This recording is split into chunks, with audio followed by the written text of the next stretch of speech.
ఆ, అందరికీ నమస్కారం. వేదికపై ఉన్న పెద్దలందరికీ పేరు పేరున హృదయపూర్వక నమస్కారాలు.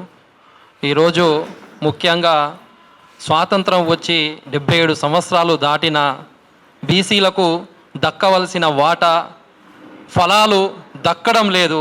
సమాన అవకాశాలు, సామాజిక న్యాయం, సమాన వాటా అనేది దక్కకపోవడం నిజంగా చాలా బాధాకరమని సందర్భంగా తెలియజేస్తూ ఉన్నాను.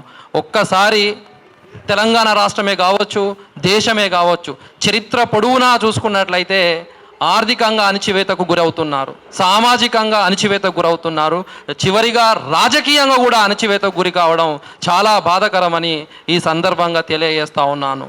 ఈరోజు దేశంలోనే కావచ్చు, రాష్ట్రంలోనే కావచ్చు, సింహభాగం ఉన్న బీసీలు ఈరోజు దారిద్ర్య రేఖకు దిగువన చాలా దారుణంగా ఉండడం చాలా బాధాకరం.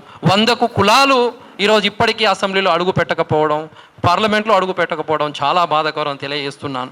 అలాంటిది దశాబ్దాల పోరాటాల ఫలితం, దశాబ్దాల త్యాగాల ఫలితంగానే కొట్లాడి మనం కొన్ని సాధించుకున్న సందర్భాలు కూడా ఉన్నాయి. ఈరోజు తెలంగాణలో కులగణన చేయడం కావచ్చు, లేకుంటే విద్యా ఉద్యోగాలలో స్థానిక సంస్థల్లో రిజర్వేషన్లు పెంచుతూ గవర్నర్ ద్వారా రాష్ట్రపతికి పంపారు. మరి అది ఏమైంది అంటే అది అక్కడనే పెండింగ్లో ఉంది.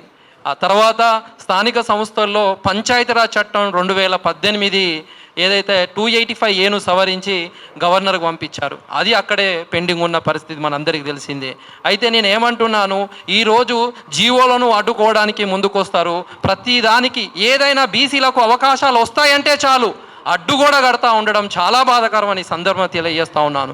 ఎందుకంటే ఈరోజు పార్టీలన్నీ బీసీల ఓట్లతోనే ఈరోజు అసెంబ్లీలో ఉన్నారు, పార్లమెంట్లో ఉన్నారు. కానీ ఆ బీసీలను మాత్రం ఎక్కడ అనగదొక్కాలనే కుట్రలు, ప్రణాళికలు అడుగడుగున వేయడం ఇది చాలా బాధాకరం అని తెలియజేస్తున్నాను. ఒక్కసారి ఇది ఇలాగే బీసీల కడుపు కొట్టే ప్రయత్నాలు, కుట్రలు చేస్తే మాత్రం రానున్న రోజులలో ఒక జాతీయ ఉద్యమం ఏర్పడుతుందని, దానిలో ఇలాంటి మేధావులందరూ రాష్ట్రంలో ఉన్న బీసీ సంఘాలు కావచ్చు, మేధావులు కావచ్చు, కుల సంఘాలు అందరినీ కలుపుకొని ఒక జాతీయ ఉద్యమంగా ఏర్పాటు చేసి ఓ స్వాతంత్ర ఉద్యమం తరహాలో కావచ్చు, ఓ తెలంగాణ ఉద్యమంలో తరహాలో కావచ్చు, ఒక జాతీయ బీసీ ఉద్యమం వస్తుందని ఈ సందర్భంగా హెచ్చరిస్తూ ఉన్నాను.